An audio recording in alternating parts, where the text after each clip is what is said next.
अन्न व नागरी पुरवठा विभागाच्या राज्यस्तरीय दक्षता पथकाने बुलढाणा जिल्ह्यात मोठी धडक कारवाई करत अवैध गॅस रिफिलिंग आणि गॅस चोरीच्या रॅकेटचा पर्दाफाश केला।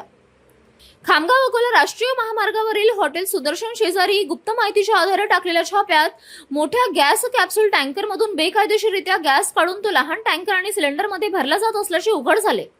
हा गॅस पुढे काळ्या बाजारात विक्रीसाठी पाठवला जाणार असल्याची माहिती तपासात समोर आली आहे। कारवाई दरम्यान गॅस टँकर, 11 सिलेंडर, एक लहान टँकर आणि इतर साहित्य असा सुमारे 86 लाख रुपयांचा मुद्देमाल जप्त करण्यात आला। घटनास्थळावरून एका आरोपीला ताब्यात घेऊन पोलिसांच्या स्वाधीन करण्यात आले असून फरार झालेल्या इतर आरोपींचा शोध सुरू आहे। या कारवाईबाबत मुख्य निरीक्षण अधिकारी नागनाथ हंगरंगे आणि सहाय्यक नियंत्रक प्रदीप काळे यांनी माहिती देत अवैध गॅस व्यवहारांविरोधात पुढेही कठोर कारवाई सुरू राहणार असल्याचा इशारा दिला।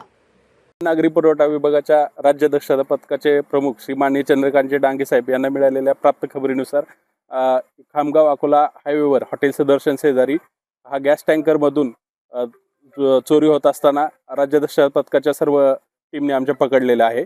आणि याच्यामध्ये साधारणतः जो आहे मुद्देमाल तो 86 लाखाचा आसपासचा आहे। आणि साधारणतः इथे एक आरोपी आम्ही पोलिसांच्या ताब्यात दिलेला आहे आणि पुढच्या प्रोसेससाठी खामगाव पोलीस आणि खामगाव जिल्हा बुलढाणा जिल्हा पुरवठा अधिकारी यांच्यासोबत आमची टीमची संयुक्त कारवाई सुरू आहे। काय करणार होते सगळे गॅस?